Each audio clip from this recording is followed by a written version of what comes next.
Hi everyone, welcome back to our channel the basic knowledge. पहले class में हम discuss कर चुके हैं 60 क्वेश्चंस पॉलिटिक्स के। दो पार्ट में हमने डिस्कस किया है। आज हम 61 से करेंगे क्योंकि पहले पार्ट में 30 था और फिर बाद वाले में 60 तक हमने किया था। ठीक है, ऐसे ही कंटिन्यू रहेगा। ठीक है, 1000 क्वेश्चन हम डिस्कस करने वाले हैं पॉलिटिक्स के। ओके, तो 61 का क्वेश्चन है, what is the term of a governor. एक गवर्नर का कार्यकाल कितने साल का होता है। ठीक है, तो ये हो गया 5 साल। ठीक है, याद रखें, बहुत बार एग्जाम में पूछा गया है और ये इसमें जितने भी क्वेश्चंस लिए गए हैं सभी प्रीवियस ईयर क्वेश्चंस हैं जो कि बार बार एग्जाम में पूछे जा रहे हैं। ठीक है, तो गवर्नर जो है उनका टर्म होता है 5 ईयर। ओके, याद रखिएगा। Next question, what is the literal meaning of the term Q warranty. Okay, quo warranto जो टर्म है उसका लिटरल मीनिंग होता है बाय व्हाट ऑथोरिटी और वारंट। याद रखिएगा, इसको पूछता है। ठीक है, लिटरल मीनिंग क्या है को वारंट का और क्यू वारंटो का। ठीक है, क्यू वारंटो का लिटरल मीनिंग होता है बाय व्हाट ऑथोरिटी और वारंट, उसको हम कहेंगे क्यू वारंट। ओके, आगे बढ़ते हैं।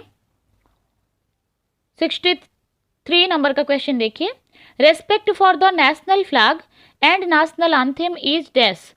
नेशनल फ्लैग को और नेशनल एंथम को रेस्पेक्ट देना वो हमारा क्या है।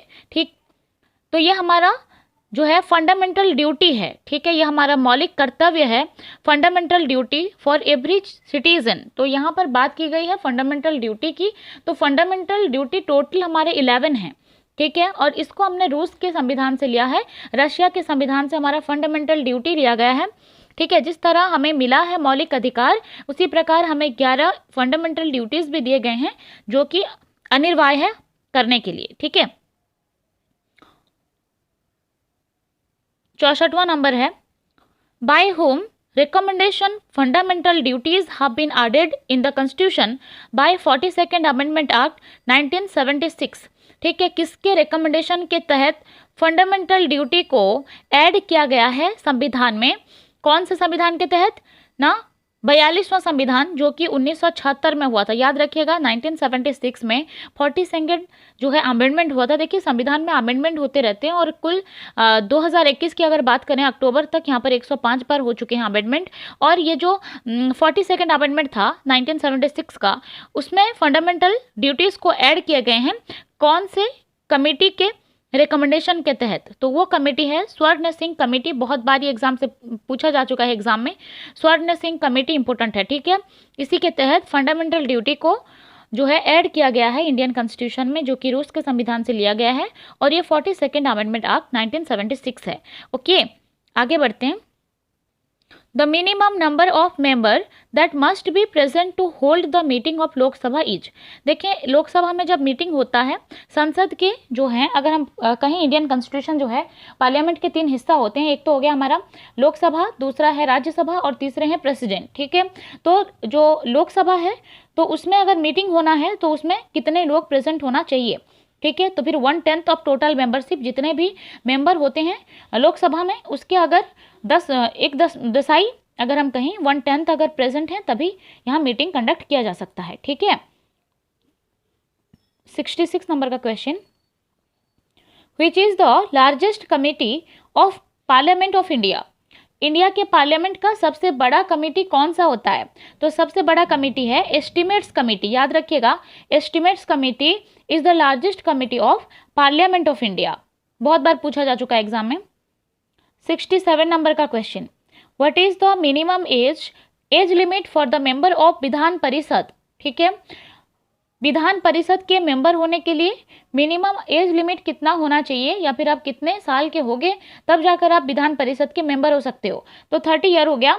याद रखिएगा, बहुत बार रिपीट हो चुका है एग्जाम में, 30 ईयर नहीं होने तक, जब तक आपको 30 ईयर नहीं हुए हैं तब आप विधान परिषद के मेंबर नहीं बन सकते हो। ठीक है, next question, Indian citizenship is granted bye. देखें, भारत में जो नागरिकता का है प्रावधान, ठीक है, तो नागरिकता जो है उसके जो है कौन इसको ग्रांट करता है। ठीक है, Indian citizenship is granted by the ministry of home affairs. याद रखिएगा, मिनिस्ट्री ऑफ होम अफेयर्स ही इंडियन सिटीजनशिप को ग्रांट करता है। ओके, आगे बढ़ेंगे। How the members of Rajya Sabha are elected. देखें, लोकसभा के मेंबर्स की चुनाव होती है, राज्यसभा का होता है, राष्ट्रपति की भी चुनाव होती है, ठीक है। तो हमें पूछा गया है राज्यसभा के जो मेंबर्स हैं उनको इलेक्ट कैसे किया जाता है। याद रखिएगा, इनको लेजिस्लेटिव असेंबली के मेंबर्स के द्वारा ही इलेक्ट किया जाता है। Okay, by elected members of legislative assembly. Legislative assembly में जो भी इलेक्टेड मेंबर्स होते हैं उनके द्वारा राज्यसभा में इलेक्शन होती है मेंबर्स की, ठीक है। नेक्स्ट क्वेश्चन है, which amendment is also known as the mini constitution of India. Bharat में मिनी कॉन्स्टिट्यूशन कौन से अमेंडमेंट को कहा गया है? बहुत बार ये पूछा गया एग्जाम में, बहुत इंपॉर्टेंट क्वेश्चन है ये। तो ये है 42वां अमेंडमेंट, ओके, 42nd अमेंडमेंट, ठीक है। इसको कहा जाता है मिनी कॉन्स्टिट्यूशन ऑफ इंडिया। आगे बढ़ते हैं। Under which article president of India can proclaim constitutional emergency. देखिए वो कौन सा आर्टिकल है जिसके तहत जो प्रेसिडेंट होते हैं भारत के वो कॉन्स्टिट्यूशनल इमरजेंसी लागू कर सकते हैं। तो आर्टिकल नंबर 350, याद रखिएगा, आर्टिकल 350 के तहत कॉन्स्टिट्यूशनल इमरजेंसी लागू कर सकते हैं और ये इमरजेंसी लागू करते हैं प्रेसिडेंट, ठीक है। भारत में कुल 3 बार इमरजेंसी लागू हो चुका है, इसके बारे में हमने डिस्कस किया है पिछले क्लास में, जो कि हमने डिस्कस किया था पहले पार्ट 1 और पार्ट 2 में हमने इसके बारे में बहुत सारे क्वेश्चंस किया है। अगर आपने नहीं देखा है तो आई बटन को क्लिक कर सकते हैं, वहां आपको पिछले क्लासेस मिल जाएंगे, ठीक है। ये कुछ क्लासेस खत्म होने के बाद में 100 करके हम पार्ट अपलोड कर देंगे नेक्स्ट में, जिससे आपको बहुत सारे हेल्प मिल सकें, ठीक है। 72वां प्रश्न है, which article of Indian constitution has the provision for national emergency. देखिए हमने यहाँ पर कॉन्स्टिट्यूशनल इमरजेंसी की बात की थी जो था आर्टिकल 350 में, अभी है national emergency. Okay, national emergency को आर्टिकल 352 के तहत लागू किया गया है, याद रखिएगा, ये भी बहुत ज़्यादा जरूरी है। और नेशनल इमरजेंसी जो है ये 3 बार लागू हो चुका है, ठीक है। मैंने बताया था 62 में एक बार, ठीक है, 1971 में एक बार आया था और 1975 में एक बार आया था, ठीक है। तो इसको लगाया गया था, ये है आर्टिकल 352 के तहत लगाया गया है। नेक्स्ट क्वेश्चन है, who is the supreme commander of Indian defence forces.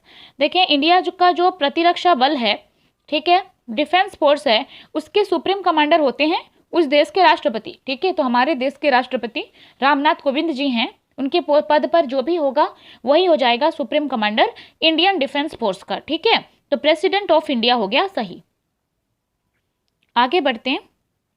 How many fundamental duties are mentioned in the Indian constitution. भारतीय संविधान में कितने फंडामेंटल ड्यूटीज हैं? बहुत ही आसान क्वेश्चन है ये। 11 फंडामेंटल ड्यूटीज हैं, हमारे मौलिक कर्तव्य हैं, ठीक है। और इसको हम रूसिया के कॉन्स्टिट्यूशन से लिए हैं। आगे बढ़ेंगे। NITI Aayog has been formed to replace which institution.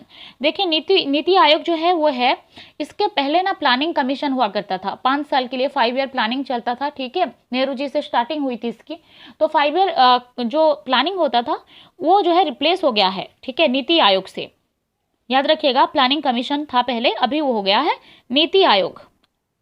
Next question, what is the minimum age requirement to become vice president of India. India के वाइस प्रेसिडेंट बनने के लिए आपकी मिनिमम आयु जो है वो कितनी होनी जरूरी है? तो मिनिमम जो है आपकी 35 वर्ष होनी चाहिए आपको। 35 ईयर जब तक नहीं हुआ है आप इंडिया के वाइस प्रेसिडेंट में पद पर नहीं जा सकते हो, ठीक है। याद रखिएगा 35 ईयर्स, इंपॉर्टेंट क्वेश्चन है ये। 77 नंबर का question, the president rule is imposed for the period of. जो प्रेसिडेंट का रूल है, ठीक है, वो कितने समय तक होता है? जो हमारा राष्ट्रपति शासन लागू होता है ना स्टेट में, तो वो 6 मंथ के लिए लागू होता है। याद रखिएगा, राष्ट्रपति शासन जो है किसी देश में 6 महीने के लिए लागू की जाती है। 78वां प्रश्न है, देखिए, which part of constitution incorporates special provision to the state of Jammu Kashmir. देखिए जम्मू कश्मीर को बहुत सारा स्पेशल प्रोविजन दिया जाता था, अभी तो उसको नॉर्मल स्टेट की तरह कंसिडर किया जा रहा है। और ये जो प्रोविजन उनको दिया जा रहा है क्योंकि हमने बहुत साल के जो है प्रीवियस क्वेश्चंस खोजे हैं और उसमें ये क्वेश्चन मिला है, तो इसलिए इसको डाल दिया गया है कि ये हुआ करता था पार्ट 21 के तहत, ठीक है। तो याद रखिएगा पार्ट 21 जो स्पेशल प्रोविजन दिया गया था कश्मीर को। 79 question, which part of constitution deals with the directive principle of state policy. देखिए directive principle of state policy संविधान के भाग 4 में है, इस वजह से सही आंसर हो जाएगा पार्ट 4, ठीक है। पार्ट 4 में directive principle of state policy के बारे में बात की गई है। याद रखिएगा 80 number question, Indian constitution recognises minority on the basis of, देखिए जो माइनॉरिटीज का कंसेप्ट है, ठीक है, तो ये जो है इंडिया के कॉन्स्टिट्यूशन में रिलीजियन के अकॉर्डिंग होता है, जिस धर्म के लोग जितने कम होते हैं वो माइनॉरिटीज के अंदर आते हैं, ठीक है। तो इसका जो कंसेप्ट है माइनॉरिटी का, तो वो रिलीजियन के बेसिस पर ही होता है, ठीक है। हमने डिस्कस किया, कुछ 20 क्वेश्चन थे आज के, और कल के क्लास में हम 20 क्वेश्चन कर देंगे, और फिर ये 100 कंप्लीट होने के बाद में एक वीडियो में पूरा 100 अपलोड कर देंगे, ठीक है। अगर आपको ये क्लासेस अच्छे लग रहे हैं तो ज़रूर लाइक कीजिएगा, ठीक है। सब्सक्राइब करिए, हमारा चैनल नया है और इसको बनाने में बहुत मेहनत लगता है। अगर आपको अच्छा लग रहा है तो सही में आप लाइक कीजिएगा, ठीक है। धन्यवाद।